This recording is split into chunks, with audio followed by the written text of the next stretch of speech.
Bonjour à tous, on se retrouve aujourd'hui pour le résumé de la semaine écoulée du 3 au vendredi 7 février 2020. Enfin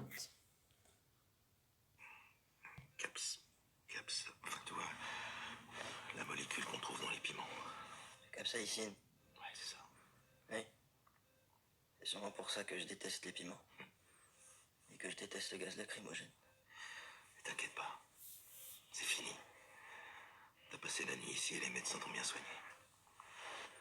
On est le matin. Il est 14h36. Mais le traitement qu'on t'a administré te fait beaucoup dormir. On est déjà jeudi, on est l'après-midi alors. Ouais. Mais c'est pas le plus important. Hein. Le plus important, c'est que tu te sens bien. C'est important de savoir l'heure et le jour exact. Parce que tous les premiers jeudis du mois, l'après-midi, t'assistes au conseil d'administration du port autonome de Sète. Oui, et alors? Et alors t'y es pas. T'es là. Donc ça veut dire que tu rates quelque chose d'important. Donc ça veut dire que tu m'aimes. Pourquoi? Parce que tu pensais que je t'aimais pas. Je me posais la question.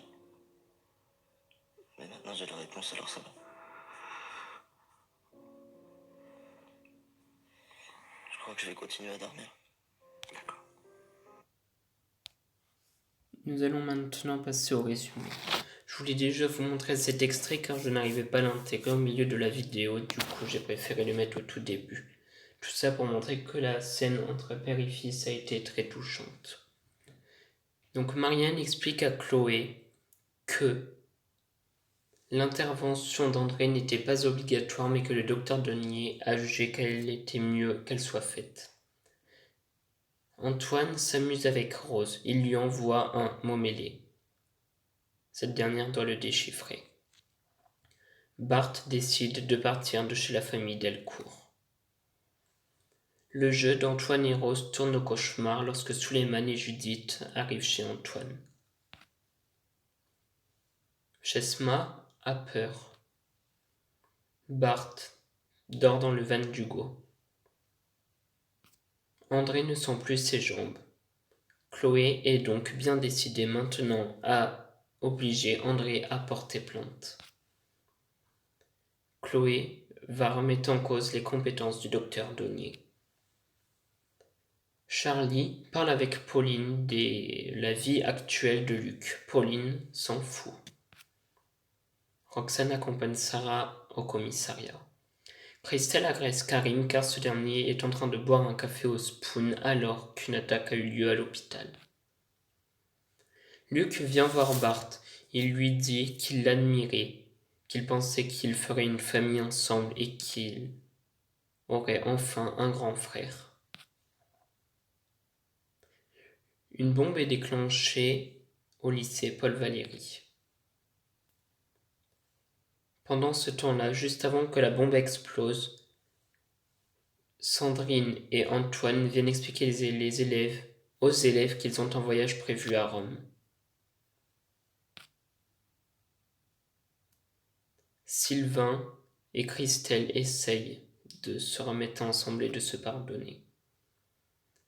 Lorsque Sandrine et Antoine reçoivent le message, Jules leur dit et le téléphone est interdit en classe. Antoine lui répond: il faut bien que nous ayons des avantages. La bombe explose. Christelle a eu très peur pour Lou.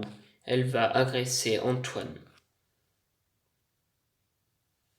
Victor est à l'hôpital en train de voir Timothée, d'où la scène que j'ai lancée au début de la vidéo. Mais Timothée fait une énorme réaction allergique. La famille Denis a très peur. Manon dit à Aurore qu'elle sent que c'est la famille qui est visée. Maxime n'arrive pas à expliquer à Suleiman qu'il ne peut plus être avec lui car il veut faire le marathon en haut niveau comme lui a conseillé Fred. Soraya et Rémi emménagent chez Georges et Victoire. Nous en avons maintenant la certitude, c'est bien la famille Donier qui est visée. Christelle agresse Roxane à son tour. Christelle a agressé énormément de personnes cette semaine, oui. Rémi n'aime pas Georges et il essaye de trouver un prétexte pour ne pas rester. Georges n'aime pas Rémi ni Soraya, il essaye de trouver un prétexte pour qu'ils partent. Judith explique donc à Suleiman que Maxime ne peut plus le coacher.